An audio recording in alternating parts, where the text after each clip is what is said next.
And your thinking on this, I think, is right. It's as though Donald Trump keeps making mistakes, and he does, and he sticks his foot in it at times. And there are times I think, oh boy, you could have done that better. But the Democrats always double down and say we can come up with something worse than that.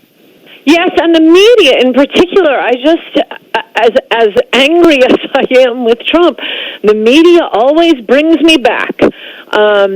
I mean, if, as I say in the column, if Trump were locked in the basement like Joe Biden, he'd probably win just from people voting for him to spite the media. They're such liars, they can't help themselves. The media really would have done it done themselves a world of good, let me put it that way, if they'd just been fairer, if they were just fair to Trump. But no, they're so unfair.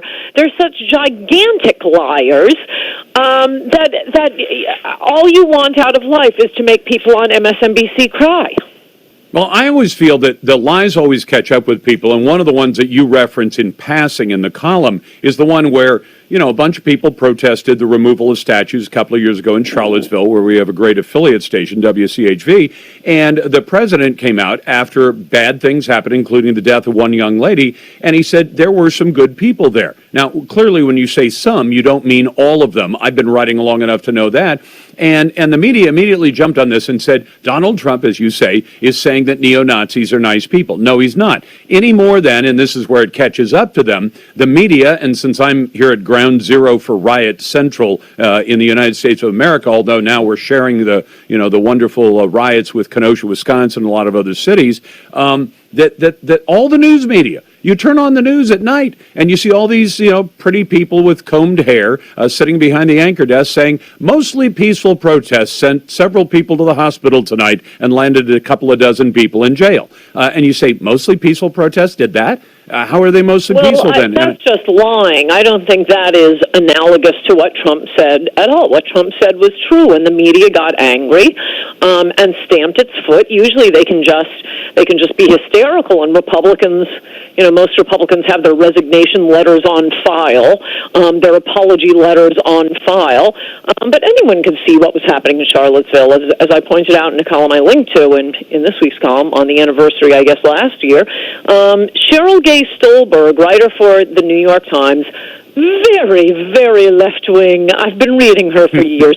She was on the ground in Charlottesville, and she tweeted out, the people on the left are as violent as the ones on the right. I've seen them clubbing the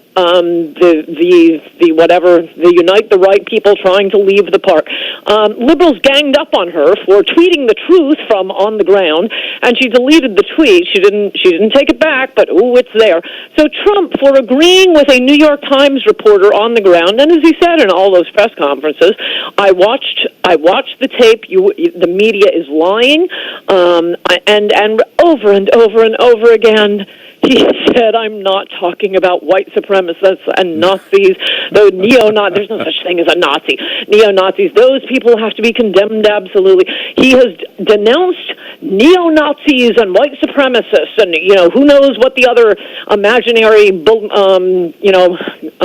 monsters the media has come up with. He denounces them over and over and over again. The point of the media asking those questions is just to plant in people's minds that, well, if they're asking that question, there must be some affinity between the two of them. I mean, why didn't anyone ever ask Obama why cop killers like him? Because that, at the Dallas protest, Black Lives Matter protest, where 5 Dallas cops were killed, were murdered in cold blood. The city was held hostage. I'm quite sure everyone remembers that. It was in 2016 in the midst of the nationwide BLM protests. Obama said something like, it's included in the last article I wrote about Charlottesville, something like, well, I think it's hard to untangle motives in these cases. What? That's all he ever said. That's all he ever said. And we're still waiting for him to condemn, what's his name, that Dr. Hassan, the one who shot up Fort Hood. He absolutely said something about, well, let's not jump to conclusions.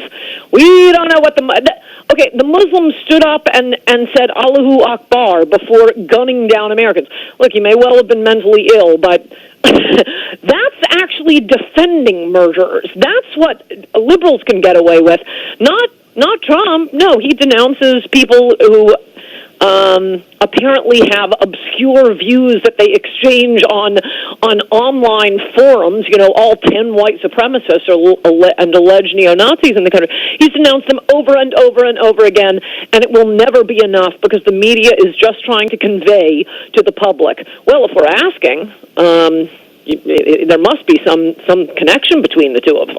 Her most recent book, but she's going to write another one on vacation next week, is Resistance is Futile. Her column can be found at AnnCoulter.com. This is the part that drives me crazy. Do you remember all the demands of Trump? You've got to disclaim this. You've got to recant this. You've got to do blah, blah, blah, blah, blah. Now you got Joe Biden, who's hiding in his basement in Delaware, and he's nominated last week, and then the riots that have been going on for almost 90 straight nights in some cities in America, and the riots most recently in Kenosha, and Biden finally comes out on Wednesday and says, well, I kind of sort of disclaimed the violence that's going on, because I think he believes that this disruption of big blue cities by a bunch of mostly blue protesters, and in many cities mostly white protesters, is going to somehow benefit him this fall.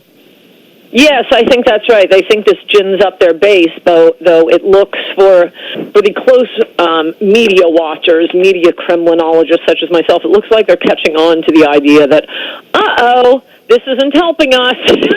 this is helping Trump. So they'll either start condemning it, or just will even go into even more overdrive on not covering. I mean, that's mostly how the media has covered these riots. You and me, and probably a lot of your listeners get our news from Twitter and online. So we know what's going on. But oh my gosh, if you're not online, you have no idea what's going on.